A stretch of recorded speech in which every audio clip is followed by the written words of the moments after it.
नमस्कार दोस्तों, आपका स्वागत है शेयर बाजार इनसाइट चैनल पर। चलिए आज के मार्केट अपडेट की शुरुआत कर लेते हैं। आज के दिन देखें तो मार्केट में काफ़ी अच्छी तेज़ी रही है। आप यहां पर देख सकते हैं कि निफ्टी 50 में आज 1% के अराउंड की तेज़ी रही थी। पहले थोड़ी मार्केट में गिरावट रही थी, फिर वापस मार्केट क्लोज होते होते काफ़ी अच्छी तेज़ी रही थी। आज के दिन कुछ न्यूज़ की बात करें तो गोल्डमैन सैक्स upgrade DMart to overweight says जारगनाउट इज़ रोलिंग, यानी कि जो गोल्डमैन सैक्स है उनका कहना है कि डीमार्ट के अंदर जो उनका स्टॉक है वह ओवरवेट हो चुका है, यानी कि ज़्यादा वैल्यूएशन बढ़ चुकी है डीमार्ट की। और आज के दिन देखें तो एवेन्यू सुपरमार्केट स्टॉक प्राइस में करीब 3.5% के अराउंड की तेज़ी भी रही थी, क्योंकि कई सारे लोगों का कहना है मैनेजमेंट का कि 18 से लेकर 25% की उनके रेवेन्यू में CAGR की परसेंट की ग्रोथ रह सकती है। इस वजह से देखें तो आज 3% के अराउंड की एवेन्यू सुपरमार्केट स्टॉक प्राइस में अच्छी तेज़ी रही है, क्योंकि Q4 का रिजल्ट भी अभी आने वाला है। तो देखा जाए तो Q4 का रिजल्ट भी अच्छा आ सकता है। इस वजह से देखें तो डीमार्ट के स्टॉक प्राइस में अच्छी तेज़ी रही है। नेक्स्ट बात करूँ Aurobindo pharma approves ₹800 crore buyback share, यानी कि उरोबिना फार्मा है वो अपने ही शेयर वापस से बाईबैक करने वाले करीब 800 करोड़ रुपीज़ के, जो कि काफ़ी अच्छी बात है। जिन जिन इन्वेस्टर को वापस बेचना है वो बेच सकते हैं। तो आने वाले न्यूज़ कुछ अपडेट आती है तो मैं डायरेक्टली न्यूज़ आपके लिए लेता आऊँगा कि कब ये होने वाला है और इनकी रिकॉर्ड डेट क्या रहने वाली है।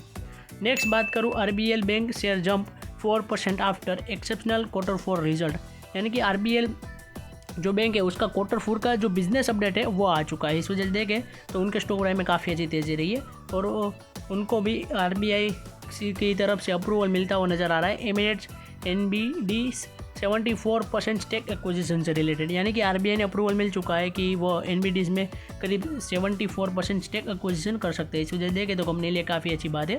और RBL बैंक के स्टॉक प्राइस में देखें तो आज काफ़ी अच्छी तेज़ी रही है। अब जैसे ही Q4 का रिजल्ट आता है तो मैं आपके लिए अपडेटेड न्यूज़ ले आऊँगा। नेक्स्ट बात करूँ Senco gold shares rise 11% on Q4 business update, demand boost expected from festive wedding and season, यानी कि जो सेंको गोल्ड कंपनी है उसके अंदर काफ़ी अच्छी तेज़ी रही है। आज के दिन देख सकते हैं करीब 11% का इनके स्टॉक प्राइस में अच्छी तेज़ी रही है, क्योंकि इनका Q4 का जो बिजनेस अपडेट आ चुका है कि डिमांड काफ़ी ज़्यादा रही है।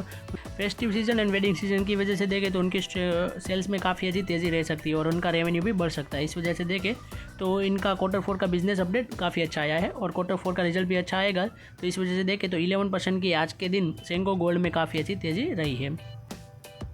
नेक्स्ट बात करूँ TVS मोटर की, तो उनके शेयर में 3% के अराउंड की तेज़ी रही है, क्योंकि गोल्डमैन सैक्स ने बाई की रेटिंग दे दी है, अपग्रेड की है इस वजह से, यानी कि गोल्डमैन सैक्स ने जो बाई की रेटिंग दी है इस वजह से देखें तो TVS मोटर के स्टॉक प्राइस में कई सारे इन्वेस्टर इन्वेस्ट करने निकल पड़े। इस वजह से देखें तो 3% के अराउंड की 2.5% के अराउंड की देखें तो TVS मोटर में अच्छी तेज़ी रही थी। नेक्स्ट बात करूँ विप्रो की, तो उनके स्टॉक प्राइस में भी काफ़ी अच्छी तेज़ी रही है after begging alarm deal worth more than $1 billion, यानी कि इनको एक काफ़ी बड़ी आलम के साथ कंपनी के साथ एक डील मिलती हुई नज़र आ रही है। इस वजह से देखें तो काफ़ी अच्छी तेज़ी रही है कंपनी के स्टॉक प्राइस में भी, जो आप यहाँ पर देख सकते हैं कि विप्रो के स्टॉक प्राइस में करीब 2% के अराउंड की तेज़ी रही थी। आप यहाँ पर देख सकते हैं कि अलार्म ग्रुप की तरफ से इनको एक स्ट्रेटेजिक ट्रांसफॉर्मेशन डील मिलती हुई नजर आ रही है 8 ईयर के कॉन्ट्रैक्ट के ऊपर, जो कि काफ़ी अच्छी बात है विप्रो के लिए। इस वजह से देखें तो आज की इनके स्टॉक प्राइस में अच्छी तेज़ी रही है।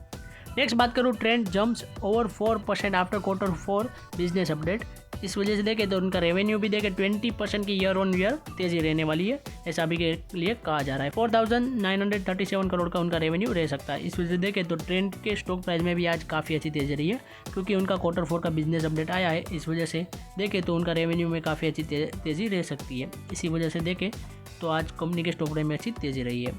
नेक्स्ट बात करूँ RBI में keeps rate unchanged, focus on rupee stability and bond yields, यानी कि अभी के लिए जो 8 अप्रैल को RBI की MPC की मीटिंग होने वाली है तब पता चल जाएगा कि RBI इंटरेस्ट रेट कट करने वाली है या फिर हाइक करने वाली है। इस वजह से देखें तो अभी के लिए कहा जा रहा है अनचेंज रखा जाएगा, कोई भी डिसीजन नहीं लिया जाएगा, जैसा है वैसा ही रखा जाएगा। अभी के लिए आप देख सकते हैं RBI का इंटरेस्ट रेट है वो करीब 5.25% के अराउंड चल रहा है, यानी कि 5.25% अभी के लिए चल रहा है। और 8 अप्रैल को भी पता चल जाएगा कि इंटरेस्ट रेट चेंज हुआ है या फिर नहीं, यानी कि इसके अंदर हाइक हुआ है या फिर नहीं।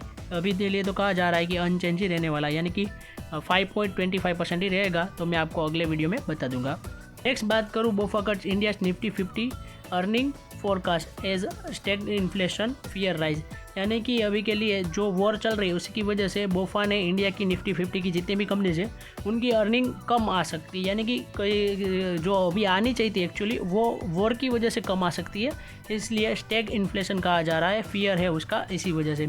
यानी कि आने वाले समय में जो इन्फ्लेशन बढ़ेगा उसकी वजह से इन कंपनीज़ का डिमांड और उनकी सेल्स कम होगी। इसी वजह से देखें तो आने वाले समय में 2027 जो फिस्कल ईयर है उसके अंदर भी सारी कंपनीज़ के रिजल्ट अच्छे नहीं आ सकते, यानी कि आने वाले क्वार्टर 1, 2, 3, 4 जो रिजल्ट आएंगे 27 के फाइनेंशियल तो उसके अंदर अच्छे नहीं आ सकते। इसी वजह से देखें तो उन्होंने 14% से 8.5% की रेटिंग कर दी है, यानी कि इतनी ही क्या है कि परसेंटेज वाइज ग्रोथ रह सकती है निफ्टी 50 में, ऐसा उनका कहना है। तो अब देखते हैं क्या होता है आने वाले दिनों में और आने वाले क्वार्टर्स के रिजल्ट में। नेक्स्ट बात करें आज के दिन कुछ इंडेक्स की, तो निफ्टी 50 में देखें तो काफ़ी अच्छी तेजी रही। बैंक निफ्टी की बात करें उसमें अच्छी तेजी रही, 2% के अराउंड की। सेंसेक्स में भी काफ़ी अच्छी तेजी रही थी और फिन निफ्टी और बैंक एक्स में भी 2% प्लस की तेजी रही थी। नेक्स्ट बात करो आज के दिन ग्लोबल मार्केट की, तो गिफ्ट निफ्टी देखे US 30 में देखे तो इसमें गिरावट रही थी। US टेक 100 की बात करें उसमें तेजी रही थी। डो जोन्स में भी देखे तो गिरावट रही थी। S&P 500 में तेजी रही। FTSE 100 यानी कि UK की मार्केट में भी तेजी रही थी। केक 40 फ्रांस की मार्केट में गिरावट रही थी। डेक्स जर्मनी की मार्केट में भी गिरावट रही थी। जापान की मार्केट निक्की की बात करें तो उसमें तेजी रही थी और हैंगसेंग चाइना की मार्केट में थोड़ी गिरावट रही थी। आज के दिन कुछ इकोनॉमिक इंडिकेटर की बात करूँ तो $1 के INR की बात करें 93.06 रुपीज़ तक पहुंच चुका है, इसमें तेज़ी रही है $, में, जो कि हमारे लिए अच्छी बात नहीं है। और कच्चे तेल के प्राइसेस की बात करें तो वो भी आसमान छू रहे हैं। Brent crude WTI $108 and $110 WTI चल रहा है, यानी कि इसके अंदर थोड़ी थोड़ी गिरावट है, जो कि अच्छी बात है। अब देखते हैं कि आने वाले दिनों में कब यह कम होते हैं प्राइजेस। तो अभी के लिए देखें तो आज की वीडियो हमारी यहीं तक थी। ऐसे ही वीडियोस देखने के लिए हमारे चैनल को सब्सक्राइब कीजिए और बेल आइकन को ऑन करना मत भूलिएगा। Thanks for watching.